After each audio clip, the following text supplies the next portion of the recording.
the former director of the CIA, James Woolsey, joins us now. You might remember he quit the Trump transition team this week as he explained he didn't want to, as he said, fly under false colours as a senior security advisor to Donald Trump. Thank you very much indeed, sir, for joining us this evening.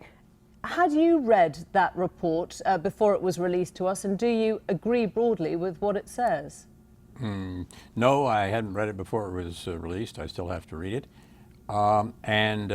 It seems to me that it sounds like a soundly done report.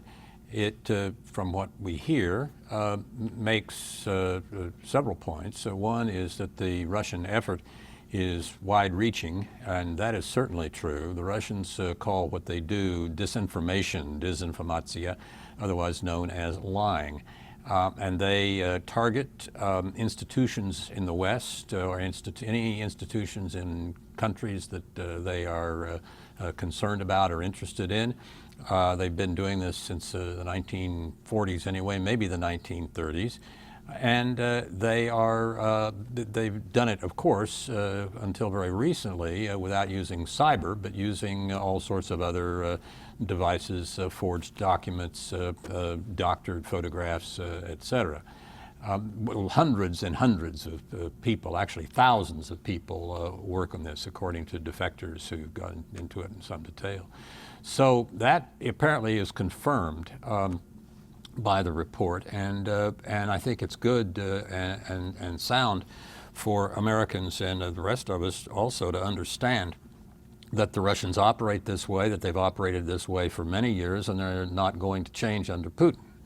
I think that it also seems, the report seems to say that whatever the Russians did, it does not seem to have influenced the outcome of the election. That's not just something Trump is saying, as I understand it. It's something that the report says, and it's something that Jim Clapper has said also.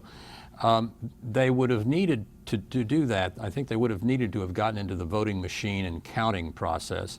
And that's something we have to upgrade in the United States. Localities tend to run our elections. Can I just come in?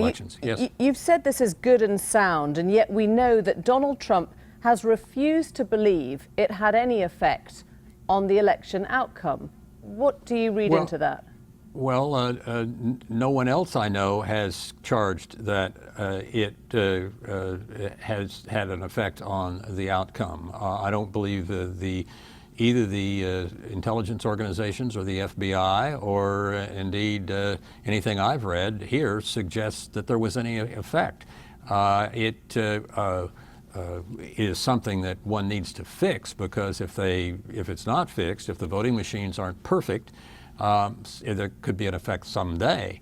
But I don't know of any authoritative statement that it affected the counting, the models that did the counting of the ballots and that sort of thing. So what would be your message to Democrats tonight then, who hear this report which points the finger at Putin leading a campaign of influence over the election and must be feeling outraged by this?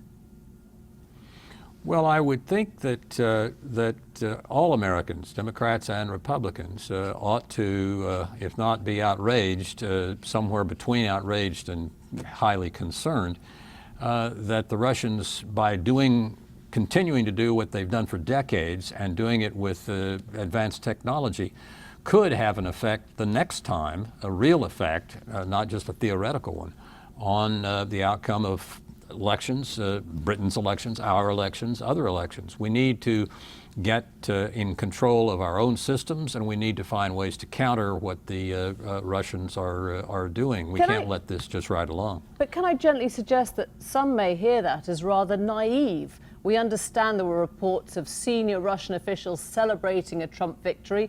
We know that Trump himself seems to be very friendly with Russia. He's refused to point the finger at the state himself.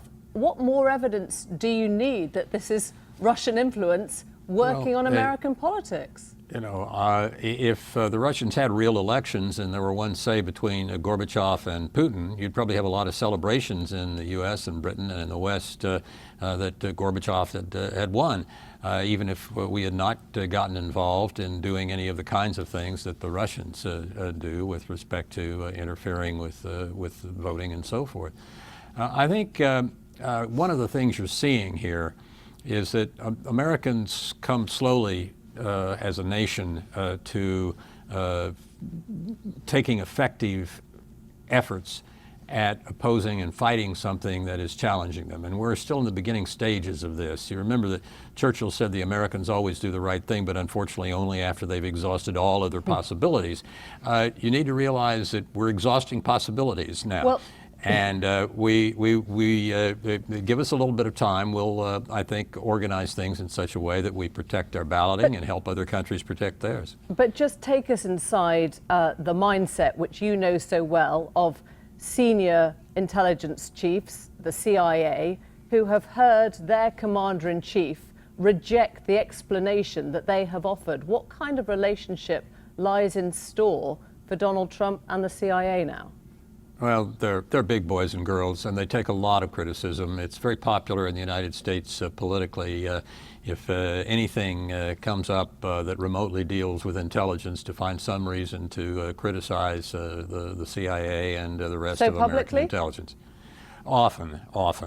I have seen that coming at me when I was director of Central Intelligence, demanding that I do impossible things such as fire people who are already retired. I mean, we're not always at our best in the initial stages of something. Look, it took us 3 years delay to get into World War I and 2.5 years delay to get into World War II while Britain held Germany at bay.